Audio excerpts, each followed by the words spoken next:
बच्चों, आज का आपका पाठ है लिंग।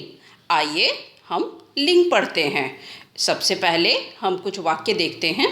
राजा रानी दरबार में बैठे हैं, शेर शेरनी पिंजड़े में है, सेठ सेठानी पूजा कर रहे हैं।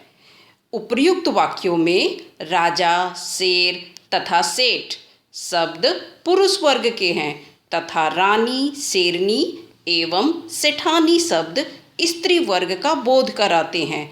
अतः जिन चिन्ह से यह ज्ञात हो कि अमुक शब्द पुरुष जाति का है अथवा स्त्री जाति का है, वह लिंग कहलाता है। अब लिंग की परिभाषा समझते हैं। शब्द के जिस रूप से यह पता चले कि वह स्त्री जाति का है अथवा पुरुष जाति का है, उसे हम लिंग कहते हैं। हिंदी में लिंग दो प्रकार के हैं, पुल्लिंग और स्त्रीलिंग। पुल्लिंग देखिए क्या होते हैं। शब्द के जिस रूप से पुरुष जाति का बोध हो उसे पुल्लिंग कहा जाता है, जैसे बंदर, चूहा, हाथी, बालक आदि। अब देखिए स्त्रीलिंग क्या होते हैं। शब्द के जिस रूप से स्त्री जाति का बोध हो उसे स्त्रीलिंग कहा जाता है, जैसे बंदरिया, चूहिया, हथिनी, बालिका आदि। कुछ शब्द ऐसे हैं जो दोनों लिंगों में समान रूप से आते हैं, जैसे प्रधानमंत्री, इंजीनियर, राज्यपाल, राजदूत, मैनेजर आदि। पुल्लिंग को फिर से समझते हैं ठीक से। मुर्गा दाना चूग रहा है, लड़का खेल रहा है, घोड़ा घास खा रहा है, माली पौधों को सींच रहा है। उपयुक्त चित्रों के नीचे दिए गए वाक्यों को पढ़ने से इसमें हमें पता चलता है कि मुर्गा, लड़का, घोड़ा और माली ये पुरुष जाति का बोध कराते हैं, अतः ये पुल्लिंग है। अब कुछ स्त्रीलिंग के उदाहरण देखकर समझते हैं। मुर्गी बच्चों के साथ है, लड़की पत्र लिख रही है, घोड़ी अस्तबल में है, शालिनी गुलदस्ता बना रही है। उपयुक्त चित्रों को देखने से हमें पता चलता है कि मुर्गी, लड़की, घोड़ी, शालिनी ये हमें स्त्री जाति का बोध कराते हैं, अतः ये स्त्रीलिंग है। कुछ शब्द हमेशा पुल्लिंग रहते हैं, जैसे बाज, चीता, मच्छर, उल्लू, कछुआ, खटमल, खरगोश, बिच्छू आदि। और इसे स्त्रीलिंग बनाने के लिए हम इसमें मादा शब्द जोड़ देते हैं, जैसे मादा उल्लू, मादा मच्छर आदि। कुछ शब्द सदा स्त्रीलिंग रहते हैं, जैसे मक्खी, मैना, छिपकली, कोयल, चील, मकड़ी, गिलहरी आदि। इसे पुल्लिंग बनाने के लिए हम इसमें नर लगा देते हैं, जैसे नर मक्खी, नर कोयल आदि।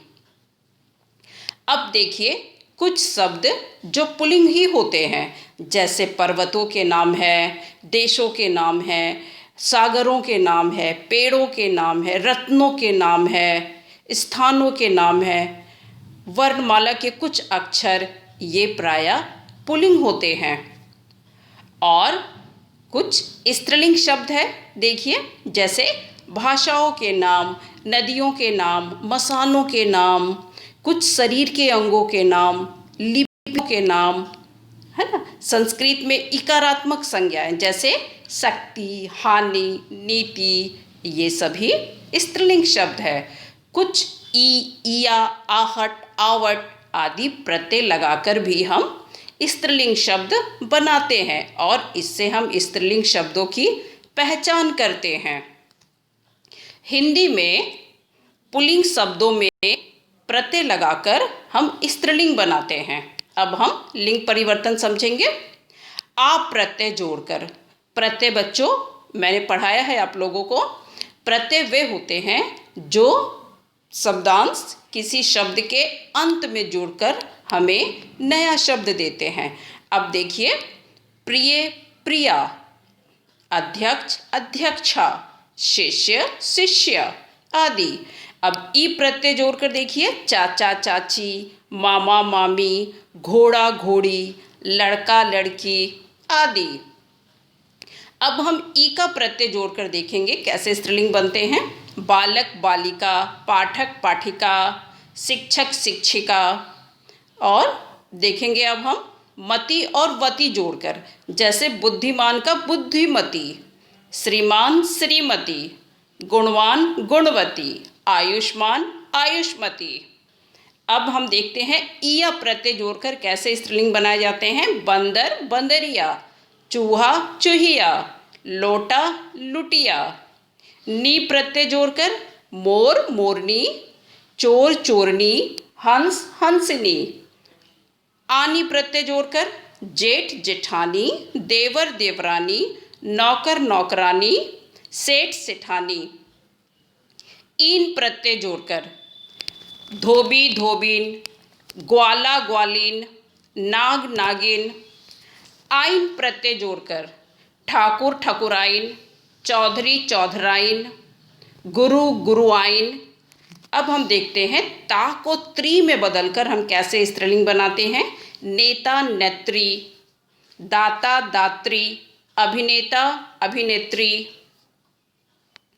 कुछ शब्द ऐसे हैं जिनके पुल्लिंग और स्त्रीलिंग रूप बिल्कुल अलग अलग होते हैं। जैसे देखिए पति पत्नी, सम्राट साम्राज्ञी, साधु साध्वी, कवि कवित्री, विद्वान विदुषी, वीर वीरांगना, विदुर विधवा, ससुर सास, भाई भाभी, पुरुष स्त्री, युवक युवती, क्षत्रिय छत्राणी।